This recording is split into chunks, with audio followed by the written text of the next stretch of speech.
The fluorescent lights of the hospital cafeteria buzzed overhead, a relentless hum that had become the soundtrack to my exhaustion. I pressed my fingertips against my temples, trying to massage away the headache that had been building since my double shift began 14 hours ago. The coffee in my chipped mug had gone cold, a film forming on its surface like the thin ice that coated the city streets outside. I was invisible here. Just another nurse in scrubs stained with someone else's blood, another body taking up space in the corner booth where the night shift workers came to decompose before dragging themselves home. My reflection in the window showed a ghost. Dark circles beneath hazel eyes, blonde hair escaping its ponytail in limp strands, skin so pale it seemed translucent under the harsh lighting. 3 years. 3 years since I'd been that bright-eyed student who believed saving lives would fill the hollow spaces inside me. Now I knew better. Now I understood that some voids couldn't be filled, only managed, surviving one shift at a time while bills piled up, and my daughter's daycare called to remind me, again, that I was late with this month's payment. The cafeteria door swung open, letting in a blast of February cold that carried the scent of expensive cologne and something darker. Leather, perhaps, or gunpowder. I didn't look up. Whoever they weren't here for me. Nobody was ever here for me. Emma. My body tensed before my mind could process the voice. That voice. The one that used to whisper promises against my skin, that had sworn forever before discovering forever had an expiration date. I forced myself to look up. Jake stood 3 feet away, and he looked good. Too good. The kind of good that came from not working double shifts, from not choosing between groceries and electricity, from walking away when things got difficult and never looking back. His jaw was sharp, his dark hair styled in that effortlessly messy way that probably cost more than my weekly paycheck. He wore a leather jacket that screamed money, designer jeans that fit perfectly, and an expression that made my stomach twist. "What are you doing here?" My voice came out steadier than I felt, though my fingers tightened around the mug until my knuckles went white. "I've been trying to reach you." He slid into the booth across from me, uninvited, and I caught a whiff of whiskey on his breath. "You blocked my number. I wonder why." I kept my tone flat, emotionless. 3 years of practice made it easier. "You need to leave, Jake. I'm working." "You're always working." He leaned forward, and there it was. That old charm, that practiced smile that had once made me believe I was special. "That's part of the problem, Emma. You've let yourself go. Look at you." The words landed like acid on an open wound. I looked down at my scrubs, at the coffee stain on my sleeve, at my bare left hand where a ring had once sat, before I'd pawned it to pay for Lily's medicine last winter. "I have a 3-year-old daughter to support," I said quietly. "Alone." Funny how that happens when her father decides fatherhood isn't for him. His jaw tightened. "That's not fair." "Fair?" The word tasted bitter. "You want to talk about fair. I want to talk about us." He reached across the table, his hand covering mine. His palm was warm, soft. The hand of someone who'd never scrubbed blood from beneath his fingernails, who'd never worked until his feet bled. "I made a mistake, Emma, walking away from you, from Lily. It was the biggest mistake of my life. I should have pulled my hand away. Should have stood up, walked out, returned to my floor where Mrs. Patterson in 304 needed her medication, and Mr. Chen was probably calling for his 3rd pain pill of the night. But something kept me frozen. Not hope. Not anymore. But a kind of morbid curiosity.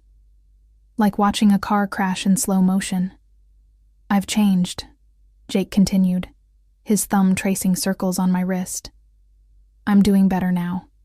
Really well, actually. I could help you, Emma. Help with Lily. We could be a family again. You haven't asked about her once." The observation came out sharper than I intended. "Not her birthday, not how she's doing, not if she remembers you. Which she doesn't, by the way. She was 6 months old when you left." "That's my point."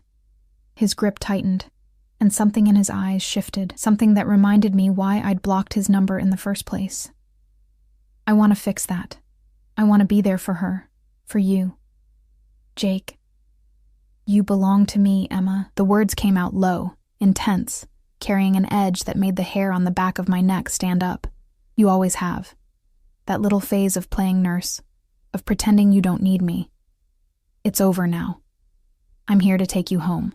The cafeteria suddenly felt too small, too warm despite the cold air that kept seeping in through the poorly sealed door. Other people were here, a janitor mopping in the corner, 2 residents arguing over a chart, a security guard buying chips from the vending machine. But they seemed miles away, separated from us by an invisible barrier that made their voices sound muffled and distant. "I don't belong to anyone." I pulled my hand away, finally finding the strength to move. "And I am home. This hospital. This job. This is my life now. A life I've built without you." "Built?" He laughed, but there was no humor in it. "You call this building a life? Working yourself to death for minimum wage, living in that shoebox apartment in the worst part of town, barely scraping by? I can give you everything, Emma, everything you've been struggling for.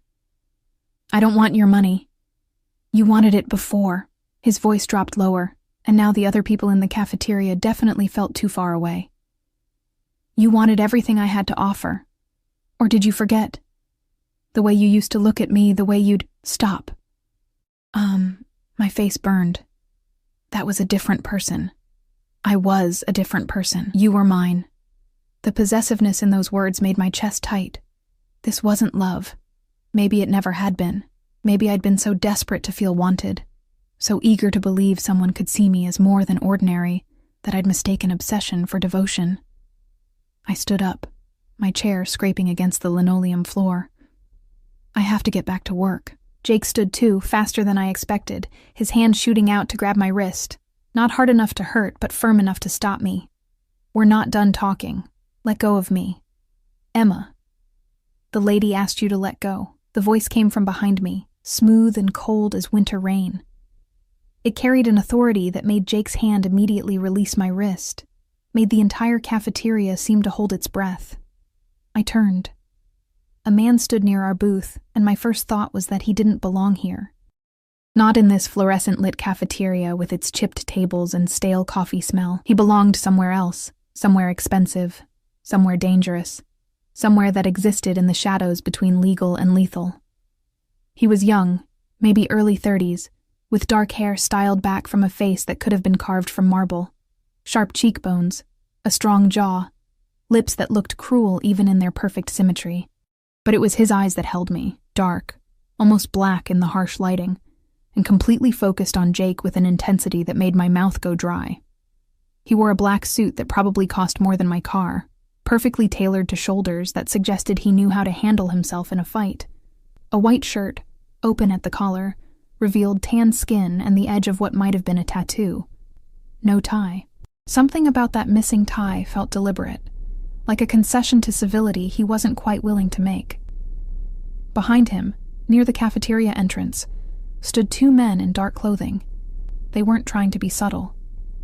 One had his hand inside his jacket. The other was scanning the room with the practiced eye of someone trained to identify threats.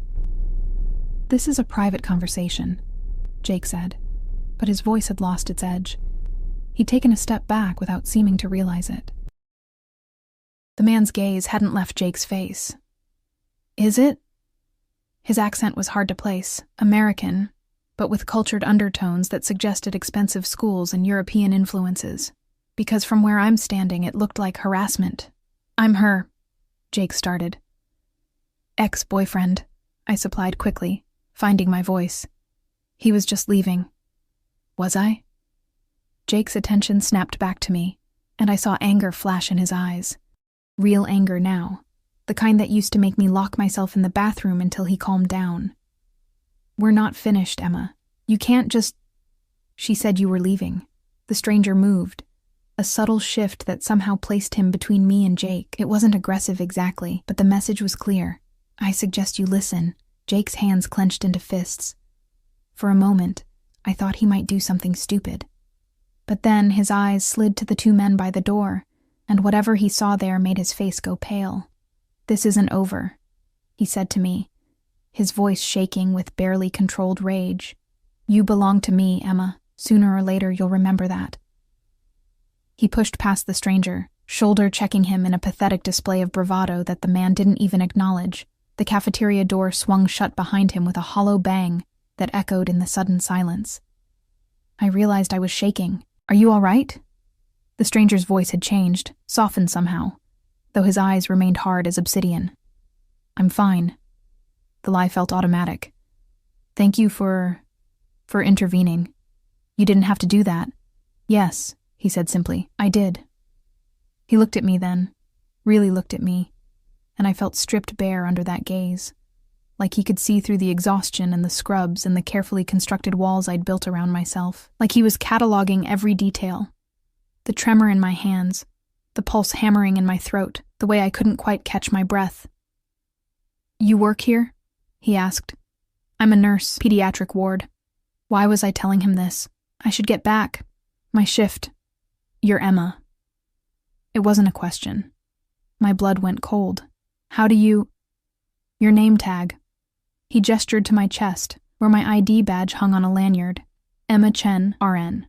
Of course, the logical explanation. So why did it feel like he'd known my name before reading that badge? "Thank you again," I said, trying to edge around him. "But I really need to—" "He'll be back." The word stopped me. "What?"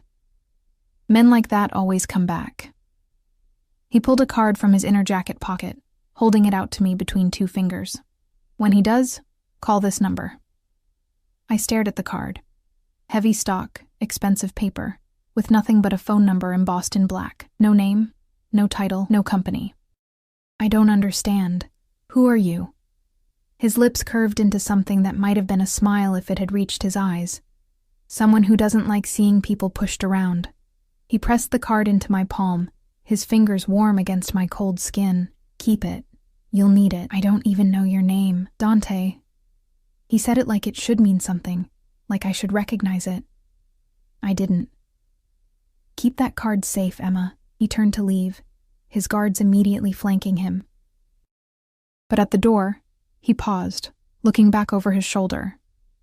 "And lock your doors tonight. All of them." Then he was gone, leaving behind only the scent of expensive cologne and the feeling that something in my carefully controlled life had just shifted irrevocably off its axis. I looked down at the card in my hand.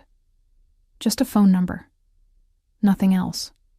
The fluorescent lights buzzed overhead. My cold coffee sat abandoned on the table. Somewhere upstairs, Mrs. Patterson needed her medication. Everything was exactly as it had been 5 minutes ago, so why did I feel like I'd just stepped off a cliff into darkness, with no way of knowing if there was ground below or just an endless fall? I slipped the card into my pocket and went back to work, unaware that upstairs in the VIP wing I'd never had clearance to enter, Dante Salvatore stood by a window overlooking the parking lot, watching Jake peel out of the hospital garage with the kind of reckless anger that got people killed. "Background check," he said to the man on his left, his underboss and oldest friend. "Everything. Who he is, where he works, who he owes, who he's fucking. I want to know what brand of toothpaste he uses." "Boss, she's nobody. Just a nurse. Getting involved." "Did I ask for your opinion, Marco?" "No, sir." Dante's jaw tightened as he watched Emma's battered Honda Civic eventually pull out of the staff lot an hour later, its exhaust pipe hanging low, one taillight out. She'd be driving home to that apartment in the South End, the one with the broken lock on the front door and the landlord who never fixed anything. He'd already had her address, had known her name before seeing that badge, had known about her daughter, about Jake, about the medical bills and the eviction notice she'd received last week, had known the moment he saw her in that booth, hunched over cold coffee with shadows under her eyes, that she was going to be a problem. The kind of problem that ended with blood on his hands and his carefully constructed empire teetering on the edge of exposure. The kind of problem he should walk away from. He pulled out his phone, scrolled to a contact, and typed, "Put a detail on her, 24/7. Nobody gets close without my clearance." The response came immediately. Understood. Dante pocketed his phone and turned away from the window, his expression unreadable in the reflection. He was many things.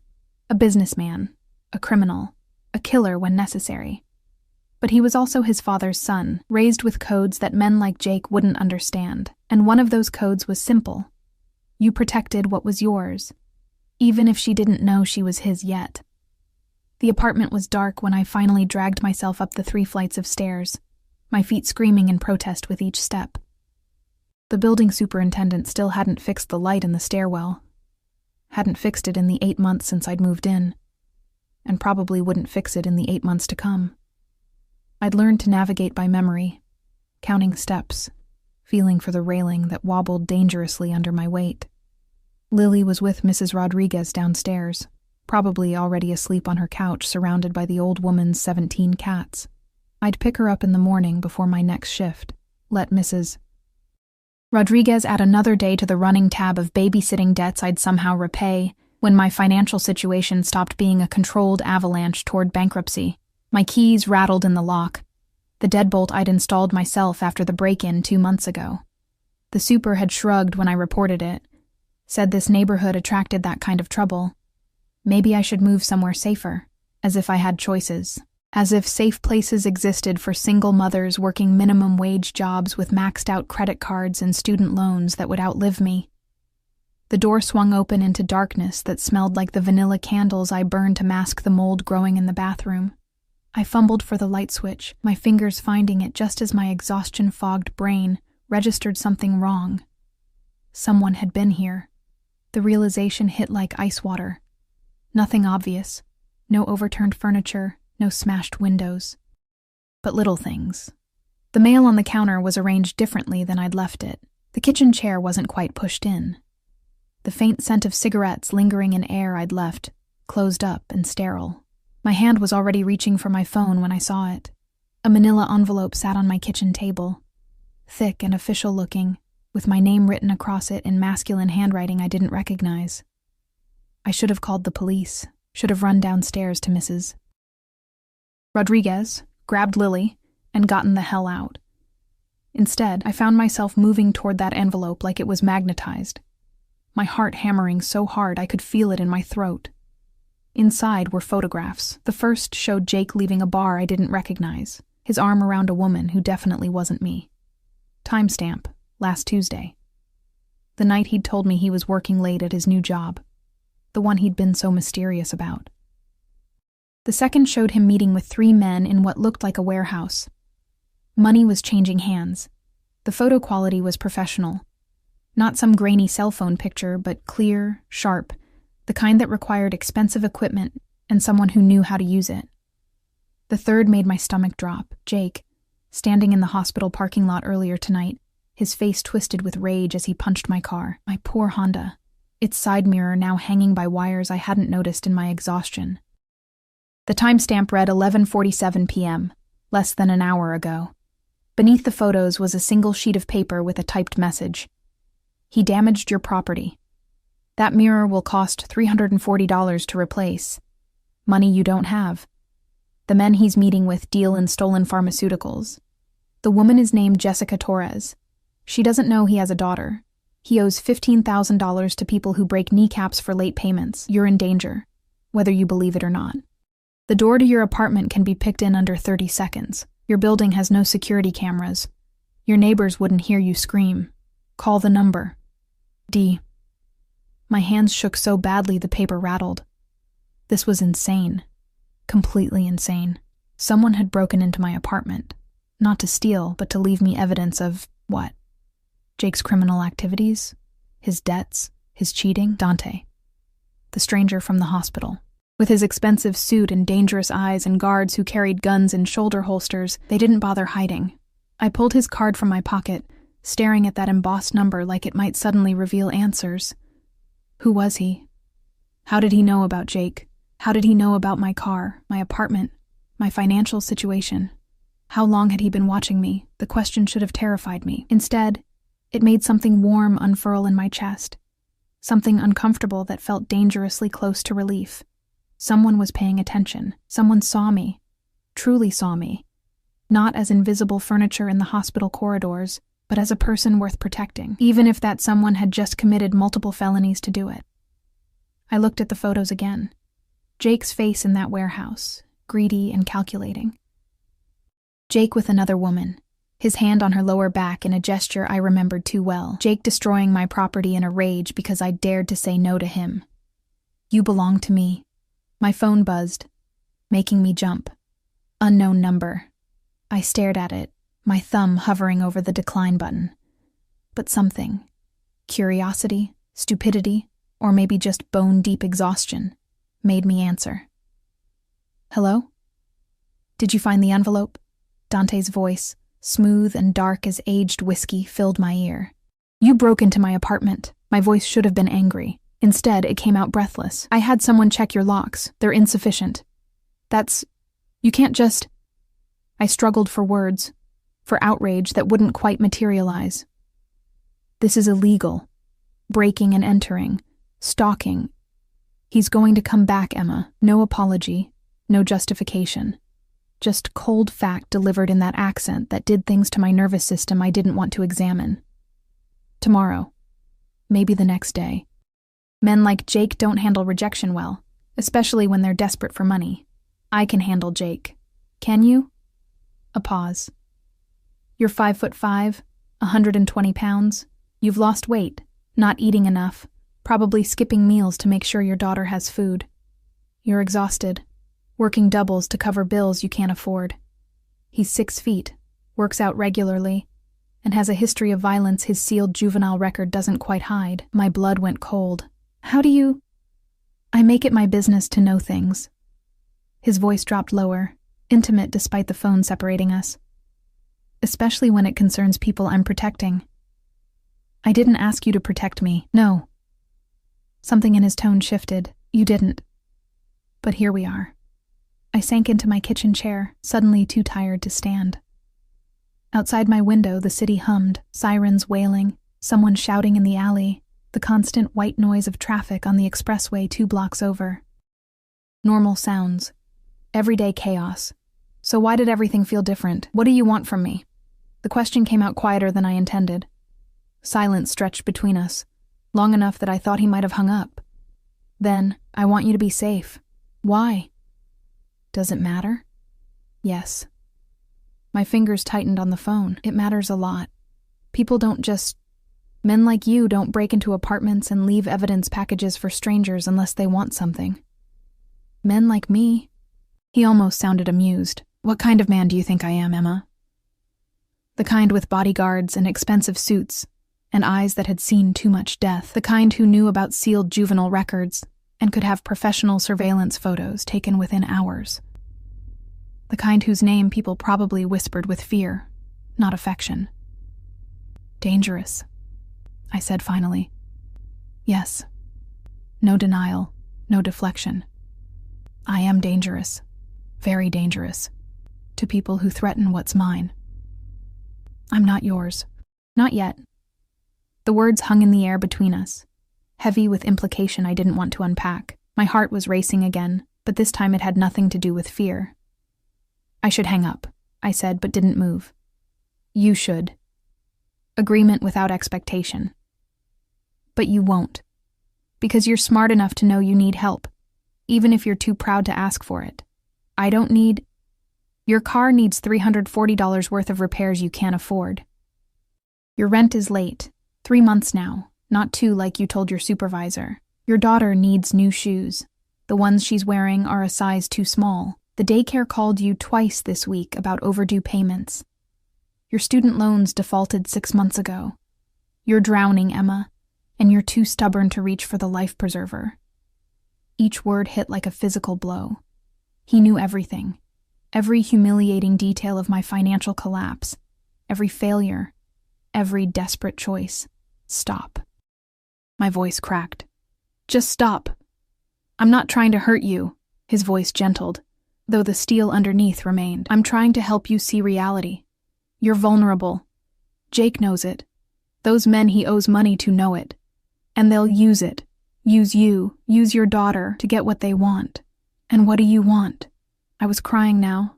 Silent tears tracking down my face. Really? What's your angle? Another pause. Then, tomorrow someone will come to fix your car. Don't argue with him. Don't offer to pay. It's done. Your landlord will also receive a payment covering your back rent and the next 6 months. Again, don't argue. I can't accept. You can, and you will. Command now, the voice of someone used to absolute obedience. Because your pride isn't worth your daughter's safety, Because refusing help when you need it isn't strength, it's stupidity. And you're not stupid, Emma. You don't know me. But even as I said it, I knew it was a lie. He did know me. Knew me better than people I'd known for years. Knew my weaknesses, my fears, my failures. I know enough. A sound in the background. Voices. Someone calling his name. I have to go. Lock your doors. All of them. And Emma? What? Get some sleep. You're working another double tomorrow, and you need to be sharp. He hung up before I could respond. I sat in my dark kitchen, phone still pressed to my ear, listening to dead air. The photos were spread before me, evidence of a life spinning further out of my control. Outside, the city continued its eternal symphony of chaos. My hands were shaking again, but this time I couldn't tell if it was fear or something else entirely. Something that felt uncomfortably like anticipation. The next morning arrived too quickly, dragging me from fitful sleep where dangerous men with dark eyes chased me through endless hospital corridors. Lily was already awake when I stumbled downstairs to collect her, singing to Mrs. Rodriguez's cats in that pure, unself-conscious way only 3-year-olds could manage. Mama! She launched herself at my legs, and I caught her, breathing in the baby shampoo scent of her hair. This was why I kept going. Why I worked doubles and skipped meals and pretended I wasn't drowning. Thank you, Mrs. Rodriguez. I set Lily down, reaching for my wallet even though I knew it was empty. The old woman waved me off. Next time, mija, you look terrible. Are you eating? I'm fine. You're not fine. She paused, her eyes widening as she looked past me toward the street. Dios mío. Emma, whose car is that? I turned. A man stood beside my Honda, or what had been my Honda. The side mirror was fixed, but that wasn't all. The car gleamed like it had just rolled off a showroom floor. New paint covered the rust spots. The dented bumper was pristine. Even the exhaust pipe that had been hanging by a prayer was secured properly. The man was tall, broad-shouldered, wearing a black jacket despite the morning chill. He had the same watchful quality as the guards who'd flanked Dante last night. Ms. Chen. He had a thick accent. Russian, maybe. Your car is ready. I walked over on numb legs, Lily's hand clutched in mine. The interior had been detailed, the cracked dashboard replaced, new floor mats installed. Even the radio that had been broken for 2 years was working, classical music playing softly. I can't. Words failed me. The man handed me the keys, his expression carefully neutral. Mr. Salvatore sends his regards. He also sent this. He produced an envelope. Not manila this time, but cream-colored, expensive, for the little one. He was gone before I could respond, disappearing into a black SUV with tinted windows that pulled away from the curb like a shark gliding through dark water. Lily tugged my hand. Mama? Who was that man? Why is our car pretty now? I stared at the envelope, my name written in that same masculine handwriting from last night. Inside was a gift card to the children's shoe store downtown for $500 and a note. Every child deserves shoes that fit. Something in my chest cracked open. Some wall I'd been maintaining through sheer force of will. I thought about last night, about refusing help, about pride and stubbornness, and the myth of making it alone. I thought about Jake's face twisted with rage, about men who dealt in stolen pharmaceuticals, about debts and kneecaps and danger I couldn't fight with 12-hour shifts and determination. I thought about Lily, singing to cats in a neighbor's apartment because I couldn't afford real daycare, about shoes that pinched her growing feet, about the future I was trying to build from rubble and optimism. Then I pulled out my phone and dialed the number on that embossed card. He answered on the first ring. Thank you. My voice barely worked. For the car, for the everything, you're welcome. Satisfaction in his tone, though I suspect you're calling for another reason. He was right. God help me. He was right. I need to know what you want from me. Direct. No games. The real answer. Because men like you don't help people out of kindness. Men like me, he repeated. And this time I heard the edge underneath. You keep saying that. Maybe you should reserve judgment until you actually know what kind of man I am. Then tell me. A long pause. Background noise suggested he was in a car, probably one of those black SUVs with bulletproof windows, and drivers who carried guns. "Have dinner with me tonight," he said finally. "What?" "Dinner, a meal, conversation. A chance for you to ask your questions in person instead of hiding behind a phone. I'm working. I know your schedule. You're off at 6. Someone will pick you up at 7. Wear something comfortable. And Emma?" His voice dropped, intimate despite the distance. "Bring your questions. All of them. I'll give you truth, even if you don't like the answers. I don't think... You owe me nothing. Not money, not favors, not anything beyond an hour of your time.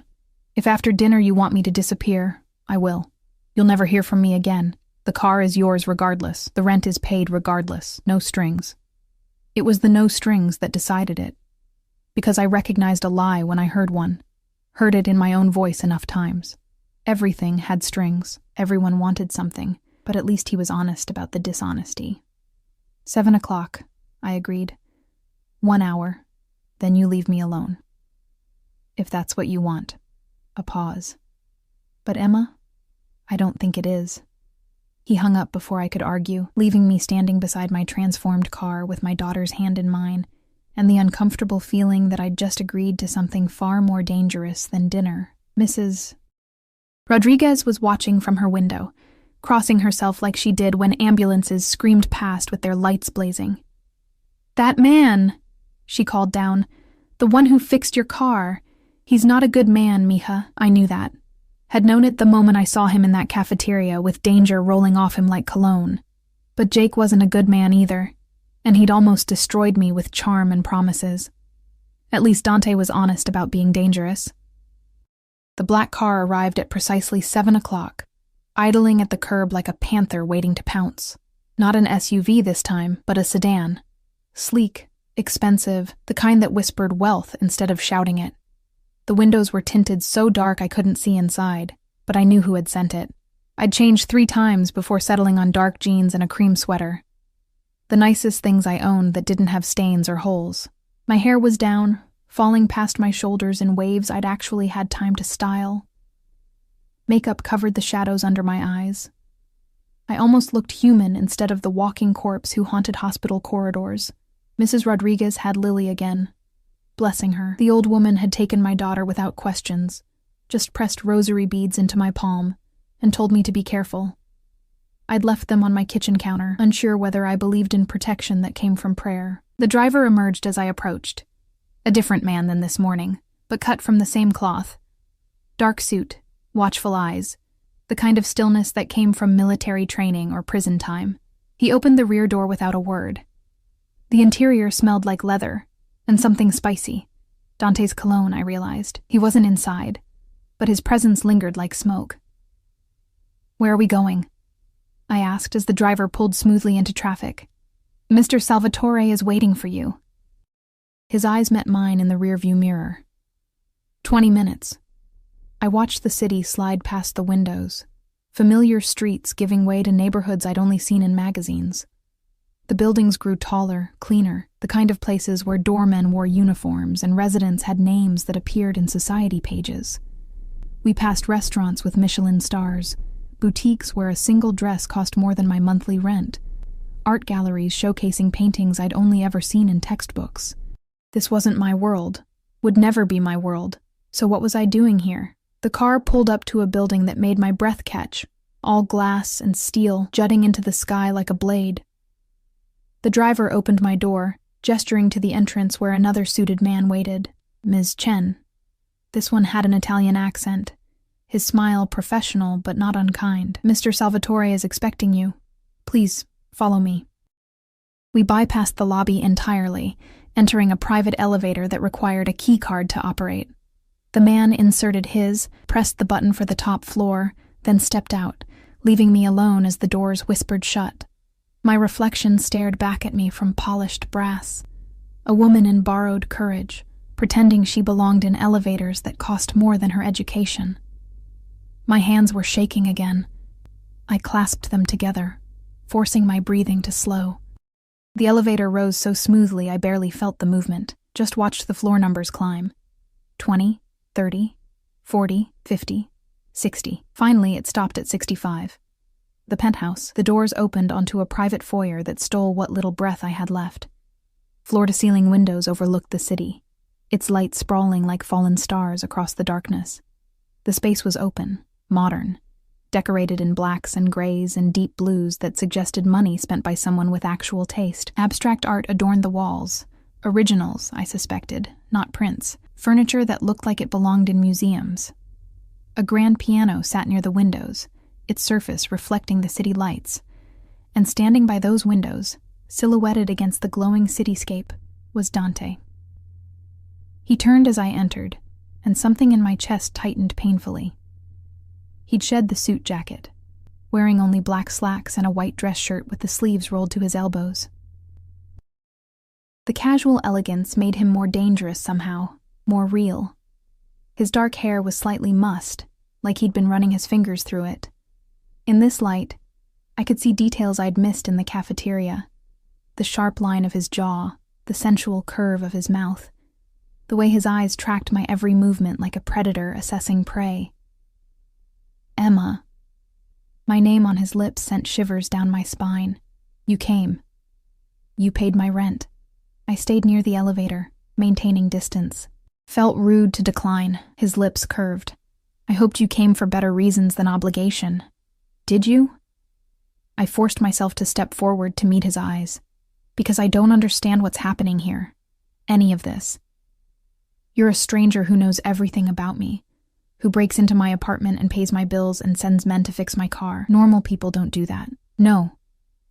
He moved toward me, each step measured. They don't.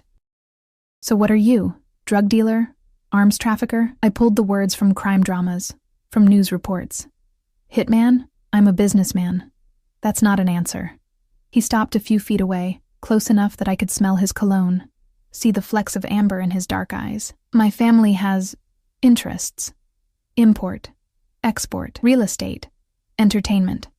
We facilitate transactions between parties who require discretion. That's corporate speak for illegal. It's pragmatic speak for operating in gray areas. He tilted his head slightly. The world isn't black and white, Emma. Surely working in a hospital has taught you that. How many patients have you seen die because they couldn't afford treatment? How many insurance companies have denied coverage for procedures that would save lives? The law isn't morality, and morality isn't always legal. That's a convenient philosophy for a criminal. Yes. No denial, just that maddening honesty. It is. I didn't know whether to be angry or impressed. And Jake? How do you know him? Something dark flickered across Dante's face. Your ex-boyfriend is a small-time thief with delusions of grandeur. 6 months ago, he stole from someone who works for someone who works for me. The merchandise was recovered, but his debt remains. $15,000 plus interest. My stomach dropped. He owes you money. Indirectly. The men he owes answer to me, eventually. Everything in this city does. He said it without arrogance, just fact. When I saw him with you in that cafeteria, I had him investigated. Discovered his connection to you, to your daughter. Discovered what he'd done, abandoning you, abandoning her. Discovered what he was planning to do, which is use you as collateral. The words came out flat, emotionless. Offer you to his creditors as payment. A beautiful woman, a nurse with access to hospital supplies and patient records. There are men who would consider that valuable. The room tilted. I reached for something to steady myself, found the back of a leather chair. That's insane. He wouldn't... He's Lily's father. He abandoned her before she could walk. Dante's voice hardened. He's not a father. He's a sperm donor with legal claims and dangerous debts, and he sees you as a resource, not a person. You can't know that. I know exactly that. He moved closer, and I should have backed away, but couldn't seem to make my legs work. I've seen men like him my entire life. Men who take and take until there's nothing left, then discard what they've destroyed. He will hurt you, Emma. Will use you. Manipulate you. Maybe even traffic you if it means clearing his debts. And when he's done, he'll tell himself he had no choice. Stop. I pressed my hands to my face, trying to process. This is too much. I can't breathe. His hand touched my shoulder, warm through the thin sweater. "Just breathe." I did, dragging air into lungs that felt too small. When I finally looked up, he was watching me with an expression I couldn't read. "Why do you care?" The question came out broken. "About me? About Lily? About any of this? You're a mob boss." "I prefer executive coordinator of alternative business ventures." "This isn't funny." "No." The almost smile faded. "It's not. You want the truth?" "The real truth?" "Yes." He studied me for a long moment, something working behind those dark eyes. Then, "My mother was a nurse, pediatric ward like you. She worked doubles, skipped meals, wore shoes until they fell apart, raised me alone after my father was killed when I was 3. The confession hung between us, unexpected and raw. "She died when I was 16, he continued quietly. "Aneurysm. Sudden. She was at work, covering for someone who called in sick. They found her in the supply closet, already gone." His jaw tightened. "She spent her life taking care of other people's children while barely scraping by. Died with nothing. No savings, no insurance, no one to take care of the son she'd sacrificed everything for." "I'm sorry." The words felt inadequate. "Don't be sorry. Be smart." He stepped closer, and now we were barely a foot apart. "I see her in you. That same exhaustion, that same stubborn pride.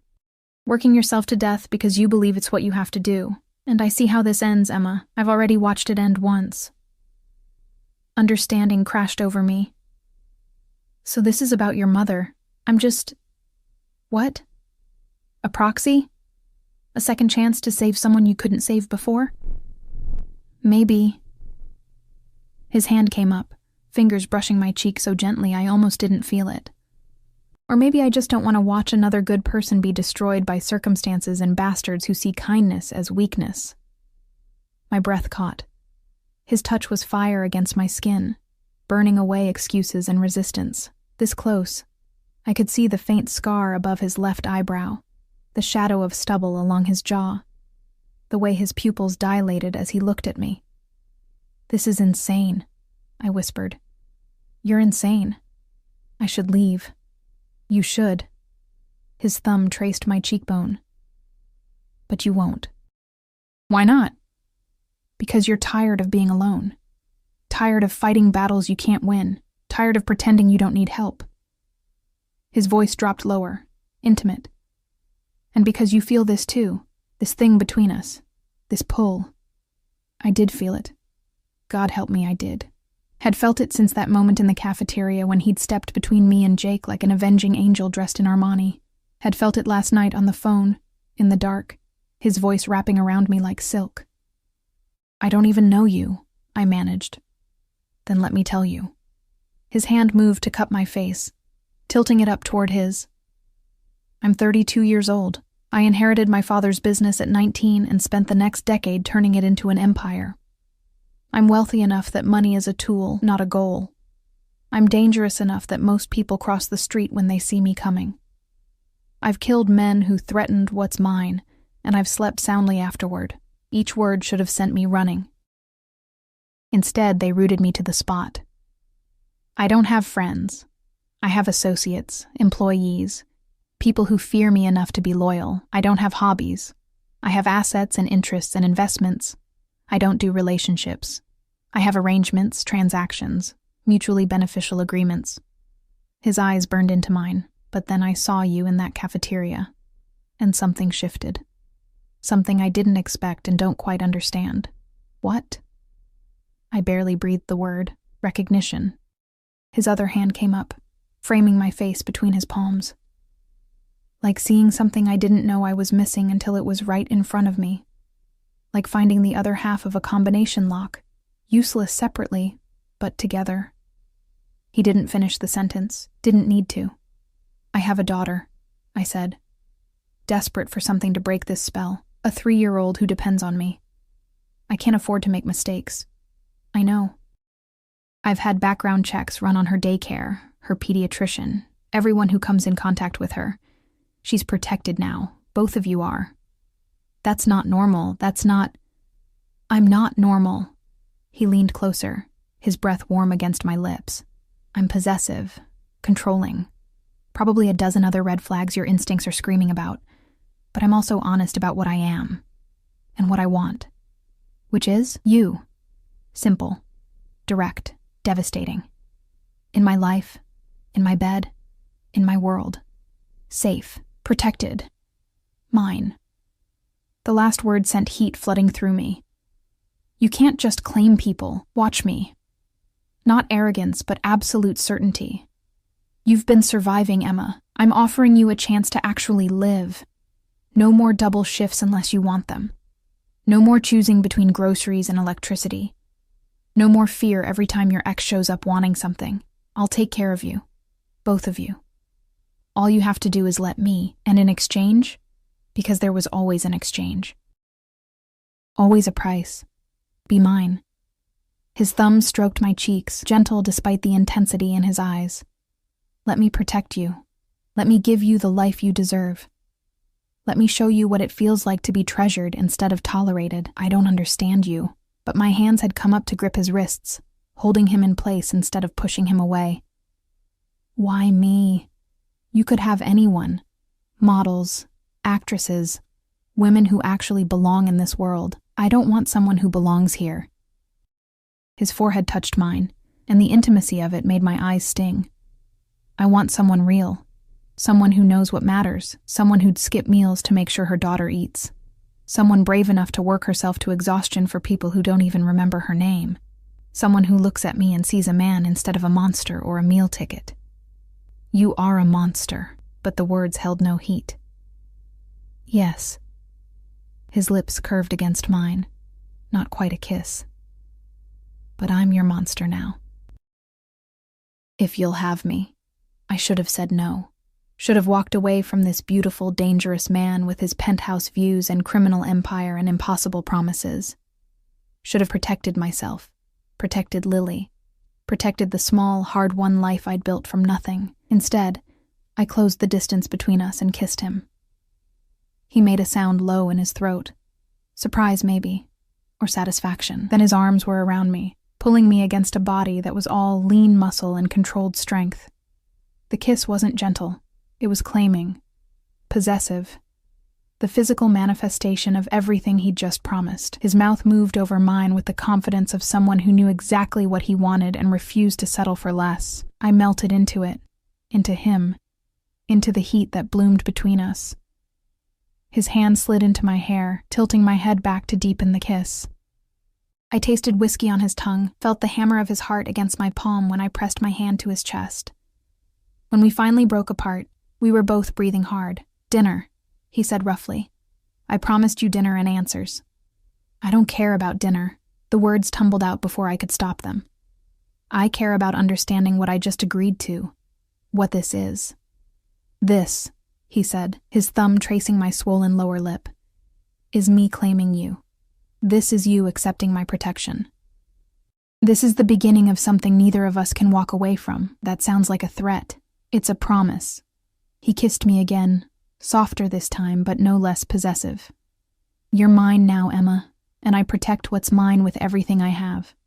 Outside the windows, the city glittered like a jewel box spilled across darkness. Inside this penthouse, wrapped in the arms of a man I barely knew, but somehow recognized on a cellular level. I felt something I hadn't felt in 3 years. Safe.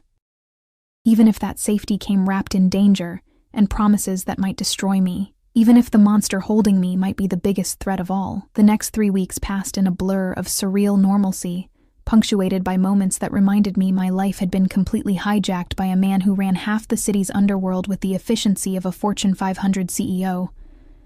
Dante didn't move me into his penthouse. Not immediately. Instead, he made my apartment livable. New locks appeared overnight, the kind that required fingerprint recognition and would probably survive a battering ram. The mold in the bathroom vanished, replaced by pristine tile and fixtures that actually worked. My landlord suddenly became responsive, fixing every complaint I'd logged over 8 months in a single weekend. Incentive, Dante explained when I asked. He understands that keeping you happy is in his best interest. I didn't ask what kind of incentive.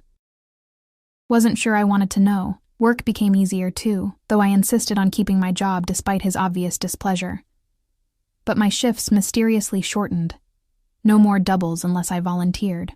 My student loan servicer called to inform me my account had been paid in full. My credit cards were suddenly at 0 balances. "Stop," I demanded during one of our nightly phone calls, because we talked every night now, his voice the last thing I heard before sleep. "You can't just pay off my debts." "I need to do this myself." "Why?" Genuine confusion in his tone. "You work hard enough. Let me make your life easier. Because I'm not a charity case. Because I need to maintain some independence. Because you're stubborn and prideful and terrified of owing anyone anything." He'd paused. "The debts are paid, Emma. Consider it an investment in your future. In our future." Our future. The phrase made my stomach flutter, and my anxiety spike in equal measure. He sent cars for me, always different drivers, always the same careful attention. They'd take me to restaurants where we'd talk for hours, his hand covering mine across candle-lit tables, while men in suits watched from nearby positions. Or to his penthouse, where we'd sit by those impossible windows, and he'd tell me about his day in carefully edited versions that left out the violence but kept the truth of power and control. He never pushed for more than I was ready to give. Kisses that left me breathless, touches that promised everything but demanded nothing. It was seduction by patience, and it was working. Lily met him on a Saturday afternoon, 3 weeks after that first dinner. I'd been terrified, had almost canceled twice, but Dante had simply shown up at my apartment with a teddy bear larger than my daughter, and a smile that transformed his dangerous face into something almost boyish. "Hello, Lily." He'd crouched to her level, offering the bear. "I'm Dante. I'm a friend of your mother's." She'd studied him with the seriousness only toddlers could muster. "You're big." "I am. Is that okay? Do you like cats?" "I've never had one. Do you?" "Mrs. Rodriguez has 17. They're my friends." She'd taken the bear, hugging it. "What's his name?" "He doesn't have one yet. Maybe you could give him one." "Mr. Fuzzyface." No hesitation. Dante had laughed. Really laughed. The sound rich and genuine. "Mr. Fuzzyface is perfect." Watching them together did something dangerous to my heart. He was gentle with her, patient, letting her chatter about cats and daycare, and her favorite color, purple, which changed daily. When she'd climbed into his lap without invitation, seeking the kind of male attention she'd never had from Jake, I'd seen something shift in Dante's expression. Something protective and possessive that had nothing to do with claiming me, and everything to do with accepting the package deal I represented. We'd taken her to the park, a real park, not the concrete square with broken equipment near my apartment, but one with actual grass and new swings and a duck pond. Security had flanked us at a discreet distance, men in casual clothes who looked like they were just enjoying the weather. I'd tried not to think about why my daughter needed armed protection during an afternoon outing. "She's beautiful," Dante had said, watching Lily chase ducks with the fearless determination of someone who'd never learned about personal boundaries. "She has your eyes, and her father's stubbornness." "No." His arm had wrapped around my waist, pulling me against his side. "That's all you. The good parts are all you." I'd leaned into him, letting myself have this moment, this illusion of normalcy, this glimpse of what life could be if I stopped fighting and just surrendered. Then my phone had rung. Unknown number. I'd answered without thinking. "Hello? Having fun at the park?" Jake's voice slurred and angry. "Playing house with your new boyfriend? Letting him meet my daughter?" My blood went cold. "How did you—" "I'm watching you, Emma. Right now. You look good in that blue dress. Is that new? Did he buy it for you? Did you fuck him for it?" Dante had gone completely still beside me, his expression shutting down into something terrifying. "Jake, leave us alone. You have no right—" "I have every right. She's my daughter. You're my—" He'd cut himself off. "You belong to me, Emma, not him. Me. And I'm done being patient." The call had ended. Dante had already been moving, speaking rapidly into his phone in Italian. Within seconds, his men were closer, forming a tighter perimeter around us. One was scanning the surrounding area with professional efficiency. "Where is he?" Dante's voice had been ice. "Find him. Now." We should go, I'd managed, trying to keep my voice steady for Lily. We need to leave. We're not running. He'd cupped my face, forcing me to meet his eyes. Not from him. Not from anyone. Do you understand? He's watching us. He could have a gun, he won't touch you. Absolute certainty. He won't get within 100 yards of you or Lily ever again. I promise you that. And I'd believed him. God help me. I'd believed him completely. We'd left the park, surrounded by a moving fortress of men in dark clothes. Lily oblivious in Dante's arms, still chattering about the ducks. The car ride back had been silent, tense. Dante's jaw tight as he made call after call in that fluid Italian that reminded me how little I truly knew about his world. At my apartment, he'd carried Lily upstairs while I fumbled with the new locks. Mrs. Rodriguez had taken my daughter for the evening. Dante had slipped her something, bills probably, and the old woman had accepted without her usual protests about payment. Then we'd been alone. Tell me about him. Dante had poured himself whiskey from a bottle that hadn't been in my apartment that morning. Everything. Every threat. Every time he's contacted you. Every reason you're afraid. So I'd told him.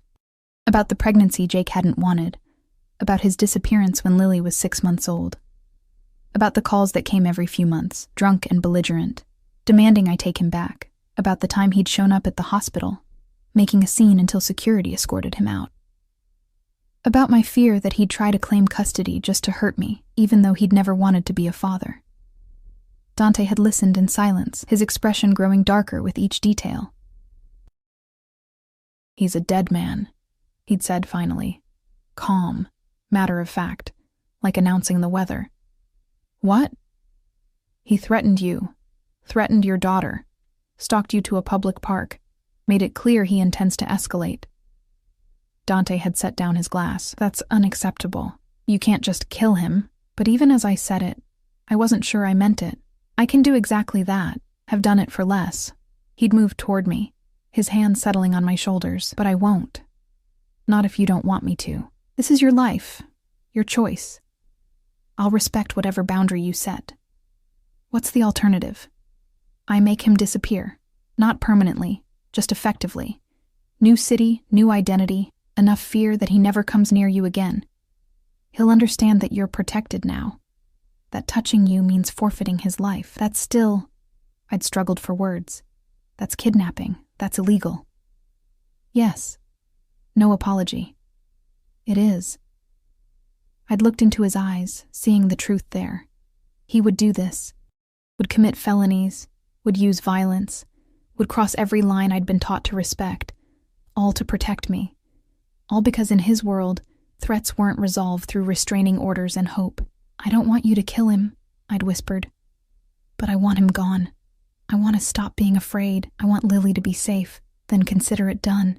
He'd kissed my forehead, gentle despite the violence in his words. By tomorrow, Jake will be on a plane to Seattle with a new job and a clear understanding that this city is no longer safe for him. He'll have money, enough to clear his debts and start over, but he'll also have a shadow, someone watching to ensure he never comes back. Just like that, you can just rearrange someone's entire life. I can rearrange anything. His thumb had traced my lower lip. Especially when it comes to protecting what's mine. There was that word again. Mine. Possessive and claiming and absolute. I should be horrified, I'd said.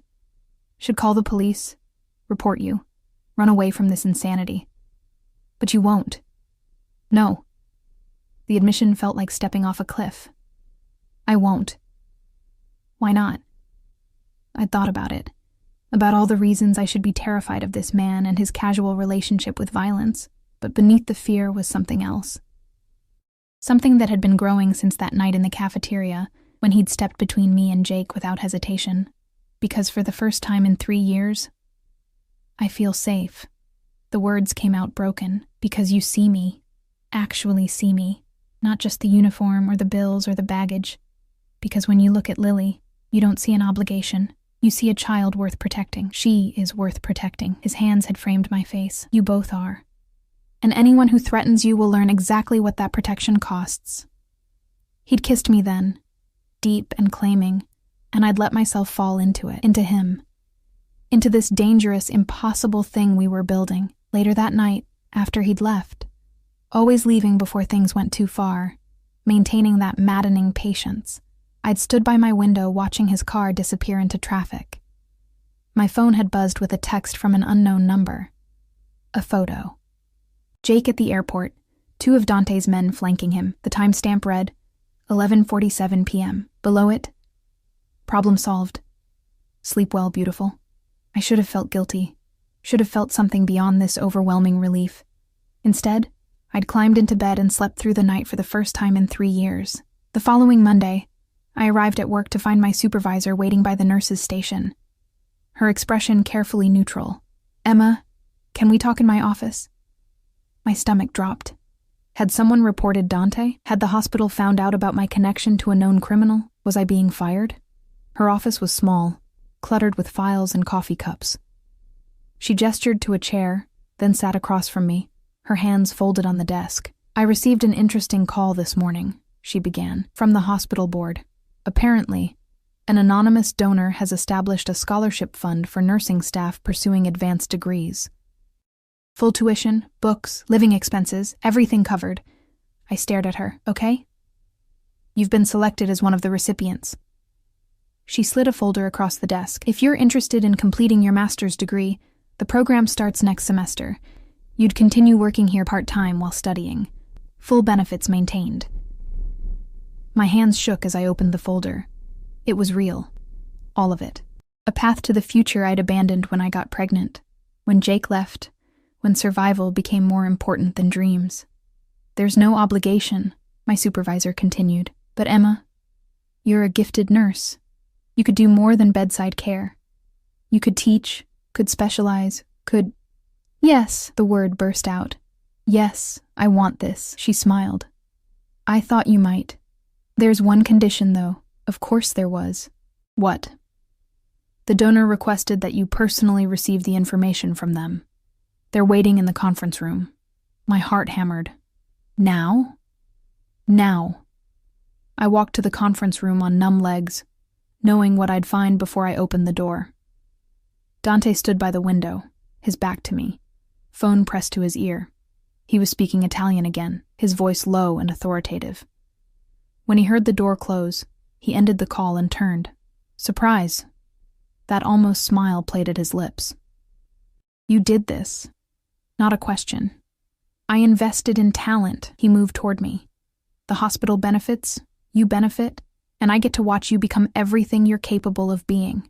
Win-win." Dante, this is too much. The car, the apartment, my debts, and now this. I can't accept. "You can, and you will." He was close now, his cologne wrapping around me. "Because you deserve this. Because your daughter deserves a mother who isn't exhausted and financially destroyed. Because I want you to have choices, not just obligations." Why? The question I kept asking, kept needing answered. Why do all of this for me? His hand cupped my cheek, his thumb brushing away tears I hadn't realized were falling. "Because when I look at you, I see my mother. I see every woman who's been told to settle, to accept less, to be grateful for scraps. And I see a chance to rewrite that story. To give you what she never had, protection, security, opportunity. I'm not your mother. No." His forehead touched mine. "You're the woman I'm falling in love with. The woman I want to build a life with. The woman who's going to let me spoil her and her daughter because she's finally starting to understand she deserves it. Love." He'd said love. The word hung between us, terrifying and perfect. "I don't know how to do this," I whispered.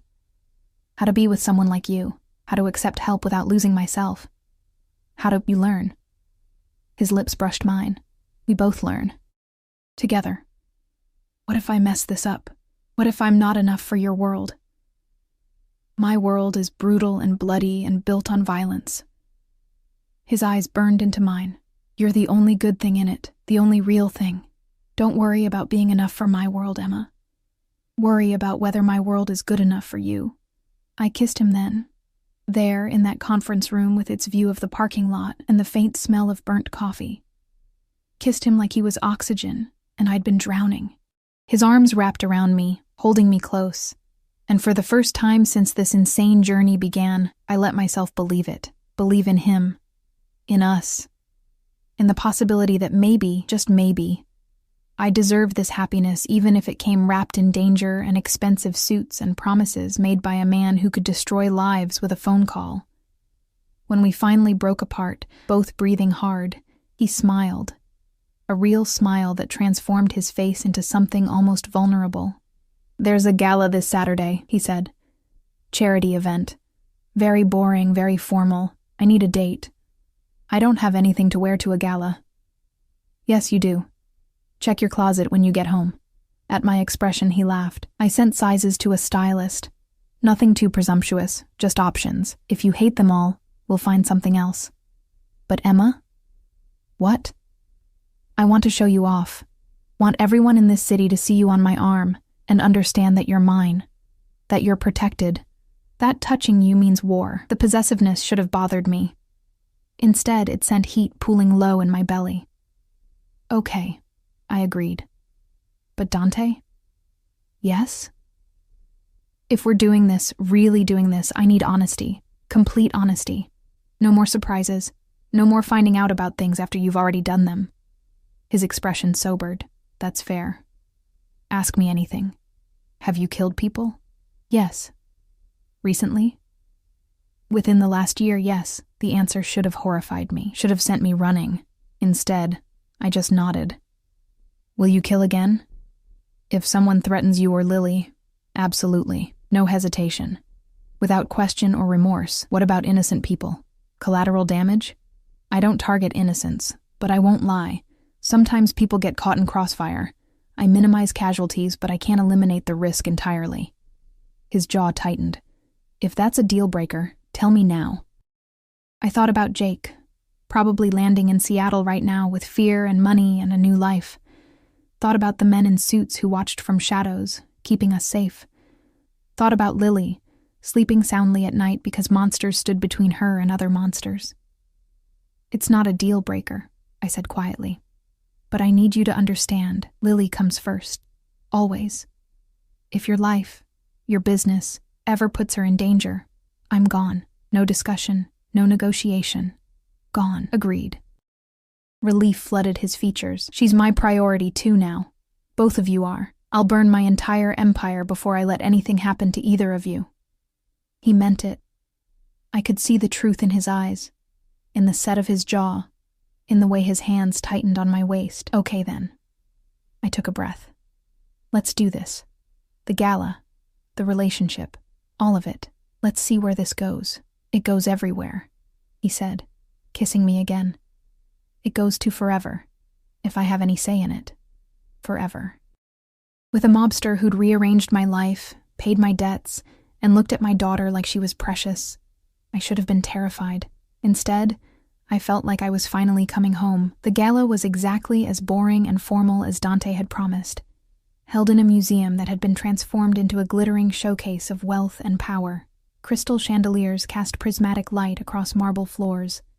String quartets played in corners. Waitstaff circulated with champagne and hors d'oeuvres that probably cost more than my weekly grocery budget.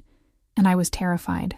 The dress Dante's stylist had selected was midnight blue silk that hugged my curves before flowing to the floor in elegant waves. It was the most expensive thing I'd ever worn, probably worth more than my car had been before his intervention. Matching heels that made my legs look impossibly long, hair swept up in a style that had required a professional, makeup applied by someone who actually knew what they were doing. I looked like I belonged here. I felt like an imposter. "Breathe," Dante murmured against my ear as we entered the main gallery. His hand rested possessively on my lower back, warm through the thin silk. He wore a tuxedo that had definitely been custom-made, fitting his powerful frame perfectly. "You're the most beautiful woman here. You're biased. I'm observant." His lips brushed my temple. "And every man in this room is going to wish he was me." He wasn't wrong. I felt eyes on us immediately, women assessing my dress, my jewelry, borrowed from Dante's collection, my right to be on his arm. Men watching with a mixture of envy and calculation, wondering who I was and what I represented. Dante. A silver-haired man in an impeccable suit approached, his smile professional, Good to see you. And who is this lovely creature, Emma Chen? Dante's arm tightened around me. Emma, this is Senator Morrison. He's on the hospital board. The senator's eyes sharpened with recognition. Ah, one of our nurses. I heard about your scholarship. Congratulations. The board was very impressed with your application. I hadn't submitted an application, but I smiled and thanked him anyway, playing the game I was only beginning to understand. The evening progressed in a blur of introductions. Business owners, politicians, socialites, all of them treating Dante with a deference that went beyond respect into something closer to fear. His legitimate businesses were mentioned frequently. His other interests remained unspoken, but clearly understood, and through it all, he kept me close. His hand never left my body, my back, my waist, my hip, claiming me publicly, making a statement to everyone in attendance. This woman is mine. Touch her at your peril. You're making quite an impression, a woman said, appearing at my elbow while Dante spoke with a real estate developer. She was elegant, mid-40s, wearing diamonds that could fund a small country. I don't think I've ever seen Dante bring a date to one of these events. Haven't you? I tried to sound casual. Never. He's always alone. Very dedicated to his work. Her smile didn't reach her eyes. You must be special. Or convenient. She laughed, surprised. I like you. I'm Victoria Castellano. My husband runs the ports. She gestured to a distinguished man across the room. We've known Dante since he was a boy. Since before... Before what? Before he became what he is now. She studied me with an intensity that made me uncomfortable. You seem like a nice girl, smart, grounded, so I'm going to give you some advice. Walk away, now, while you still can. My stomach tightened. I don't understand. Men like Dante don't have relationships. They have possessions, and he's a very possessive man. She sipped her champagne. I've watched women try to get close to him over the years. It never ends well. He either destroys them or they destroy themselves trying to fit into his world. Maybe I'm different. That's what they all thought. Her expression softened slightly. I'm not trying to be cruel. I genuinely like you, which is why I'm warning you. Dante's world is violent and unforgiving. People disappear. Accidents happen. And the women who love him always pay the price. Before I could respond, Dante was back, his hand reclaiming its place on my waist. Victoria, still spreading doom and gloom? Just being realistic, darling. She kissed his cheek. Take care of this one. She seems worth keeping. She glided away, leaving me shaken. What did she say? Dante's voice had an edge, that your world is dangerous, that women who get involved with you get hurt. She's not wrong. He turned me to face him, his expression serious. This life, my life, it comes with risks, enemies, constant threats. I can protect you, will protect you, but I can't eliminate every danger. Then why bring me into it? Because the alternative is watching you work yourself to death alone. His hand cupped my face. Because I'm a selfish bastard who wants you anyway, despite the risks. Because... A commotion near the entrance cut him off. Raised voices, security moving quickly. Dante's entire demeanor changed in an instant, from attentive date to dangerous predator in the space of a heartbeat. Marco appeared at his side, speaking rapidly in Italian. I caught enough words to understand. Problem, threat, her. Get her out, Dante said in English, his jaw tight. Now, what's happening? My heart hammered. Nothing you need to worry about, but his eyes were scanning the crowd, calculating. Marco will take you home. I'll join you later. Dante? Emma. He kissed me hard, fast. Trust me. Go with Marco. Lock the doors. Don't open them for anyone but me. Then he was moving through the crowd with lethal purpose, his men materializing from shadows to flank him. I caught a glimpse of what had caused the commotion, a man being escorted out by security, his face twisted with rage. He looked familiar. Someone from the photos Dante had left in my apartment that first night. One of the men Jake had been meeting with in that warehouse. Marco's hand on my elbow was gentle but firm. Miss Chen, please, We need to go. The car ride home was silent. Marco's attention split between the road and his phone, which kept buzzing with updates. Other vehicles flanked us. More security. More protection. Whatever was happening, it was serious. At my apartment, Marco insisted on checking every room before allowing me inside. Mrs. Rodriguez had Lily for the night. Dante's arrangement, I realized now. He'd known something might happen, had planned for contingencies. Lock the doors. Marco repeated Dante's instructions. Don't leave until morning. He'll call when it's safe. Then I was alone with my racing thoughts and expensive dress, and the growing realization that Victoria's warning had been more prophetic than cautionary.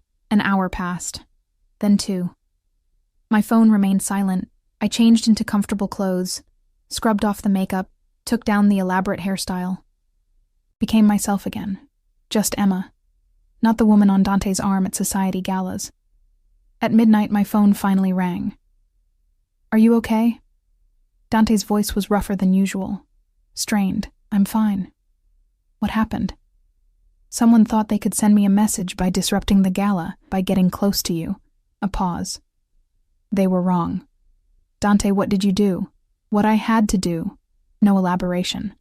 I'm coming over. I need to see you. It's midnight. Lily is safe with Mrs. Rodriguez. I already checked. Please, Emma. I need to see you.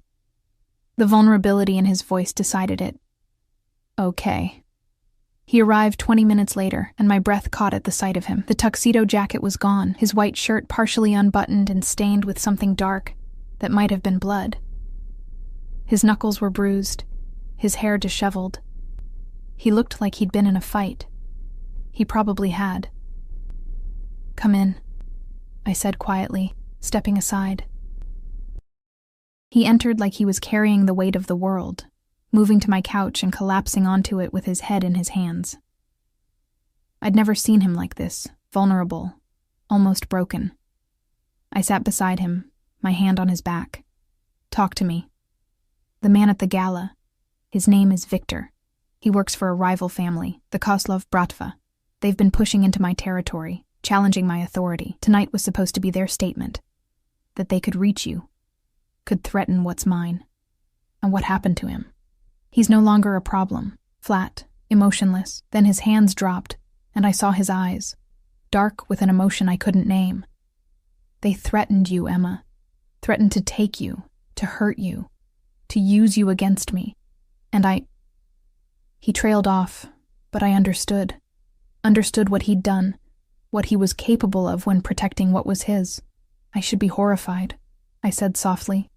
Should be running for the door, but all I feel is relief that you're okay. That we're okay. What does that make me? Mine. He pulled me into his lap, his arms wrapping around me like chains. It makes you mine, and I'm never letting you go, never letting anyone threaten you again. His lips found mine, desperate and claiming. I kissed him back with equal intensity, my hands in his hair, my body pressed against his. This wasn't the patient seduction of the past weeks. This was need, raw and consuming, Emma.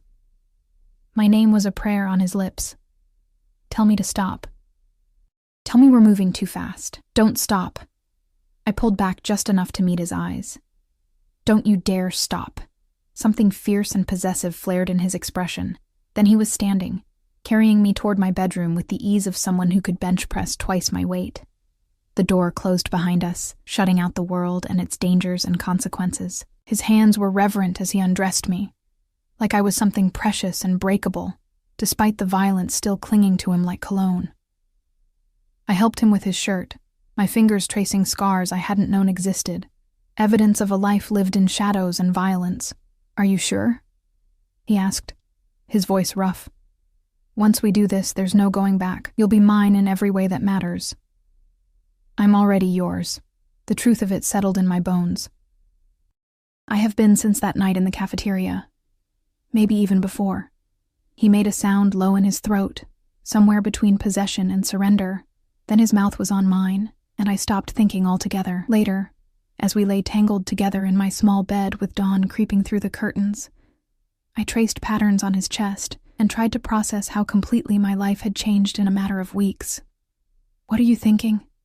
He asked. his fingers combing through my hair, that this is insane, that I barely know you, that I should be terrified. I looked up at him. But I'm not. I feel safe with you, even though you're probably the most dangerous person I've ever met. You are safe with me. He pulled me closer. I know this happened fast. Know that I've upended your life, made decisions without asking permission, bulldozed through your boundaries, and I know I should probably apologize for that. But you won't. No. His lips curved. Because I'm not sorry. Because I saw what I wanted and took it. Because you're the best thing that's ever happened to me. And I refuse to apologize for that. What happens now? I asked. With the Kozlovs, with your business, with us, the Kozlovs are handled. Victor's death sends a message. Mess with what's mine, and there are consequences. His jaw tightened. As for my business, nothing changes. I'll continue doing what I do. But you and Lily, you're my priority now. Everything else is secondary. I need to keep working, keep my independence. I know, and you will, the scholarship, your job, your life. It's all still yours. I'm not trying to cage you, Emma. I'm trying to give you wings. Golden Cage is still a cage, I said softly. Then don't think of it as a cage. He tilted my face up to his. Think of it as partnership.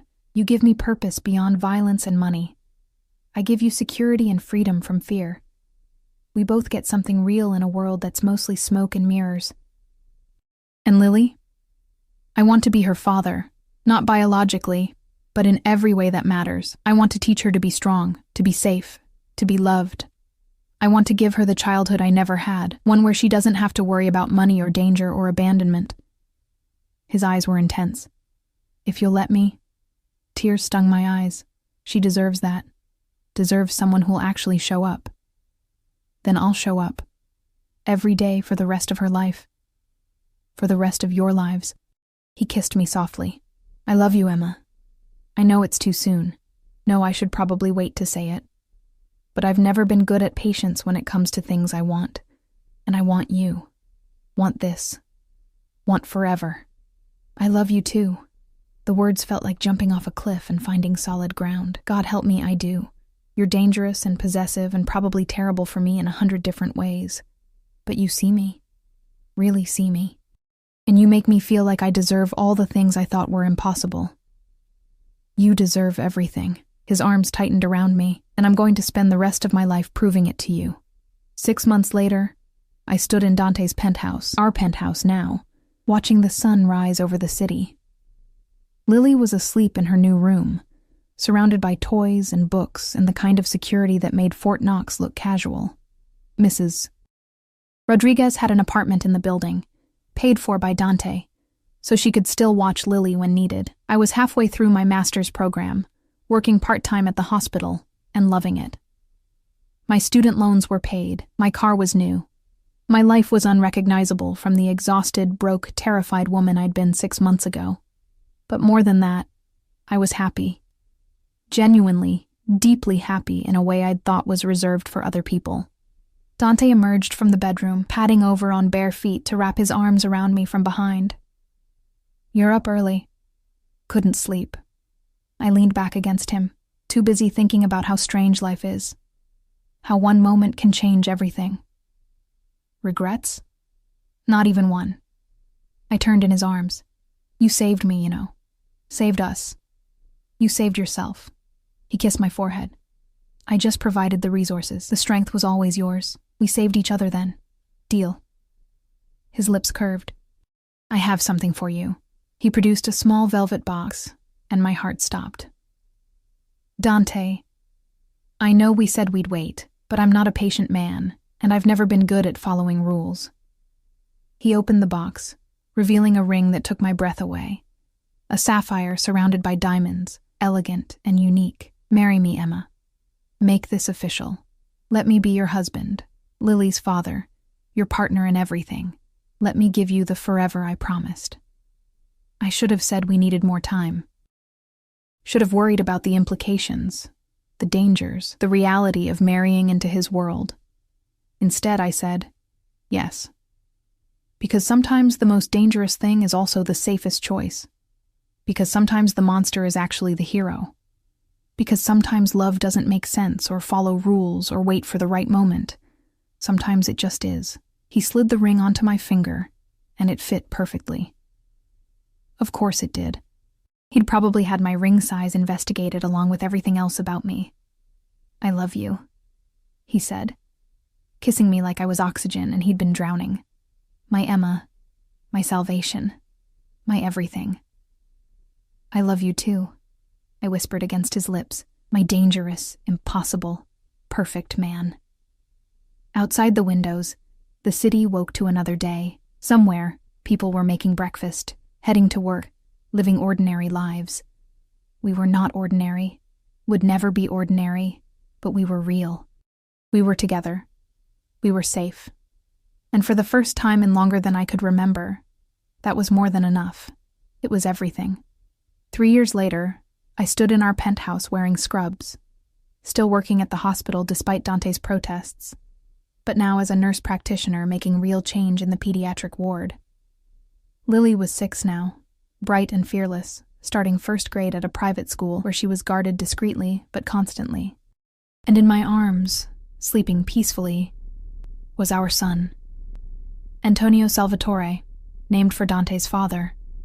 6 months old, with dark hair and his father's intense eyes. Dante entered, still wearing his suit from whatever meeting he'd just left. His empire had grown, become more legitimate on the surface while remaining deadly underneath. But he'd kept his promise. Family first. Always. "How is he?" Dante asked softly, running a finger down Antonio's cheek. "Perfect. Just like his sister was at this age." I smiled up at my husband. "How was your day?" "Boring meetings about port contracts and real estate acquisitions." He loosened his tie. "The usual." By usual, he meant business that probably skirted multiple laws. But I'd learned not to ask for details I didn't need. Had learned to live in the gray areas between legal and moral, between right and necessary. "Mrs. Rodriguez has Lily for dinner. She's making tamales." I shifted Antonio to one arm, reaching for Dante with the other. "Which means we have an hour to ourselves." Heat flared in his eyes. "An hour? Whatever will we do with that time? I have some ideas." I kissed him, still feeling that spark that had ignited the first time our lips met. "But first, I have news." "Oh?" The hospital board approved my proposal. "We're opening a free clinic in the South End, the neighborhood where I used to live. Full services, no questions asked, funded by anonymous donations." I met his eyes. "Your donations." His expression softened. "Your mother would be proud. Both our mothers would be." "I think so too." I handed him our son, watching as this dangerous, powerful man cradled our baby with infinite gentleness. "We're making a difference, Dante. A real difference." "You're making the difference. I'm just writing checks. You're doing more than that. You're proving that people can change. That we're not defined by where we come from or what we've done. That love can redeem even the darkest souls." "Careful," he murmured, pulling me close with his free arm. "You're going to make me think I'm actually a good man." "You are a good man. To me, to our children, to the people you choose to protect. That's what matters." He kissed me then, our son between us, and I felt the completeness of it. This life we'd built from danger and chance, and impossible choices, this family that shouldn't exist, but did anyway. "I love you," Dante said against my lips. "My Emma, my wife, my redemption." "I love you too," I whispered back. "My Dante, my husband, my salvation." And in that moment, with our son sleeping peacefully and our daughter laughing downstairs and the city stretching out before us in all its chaotic beauty, I understood something fundamental. Fairy tales weren't about princes and castles. They were about finding the person who saw your scars and loved them. About choosing danger that felt like safety over safety, that felt like prison. About taking chances on impossible men who turned out to be exactly what you needed. My fairy tale had started in a hospital cafeteria with a man who stepped between me and harm, and it would continue for the rest of our lives, written in gray areas and golden moments in danger survived and love triumphant, because I belonged to him and he belonged to me, forever.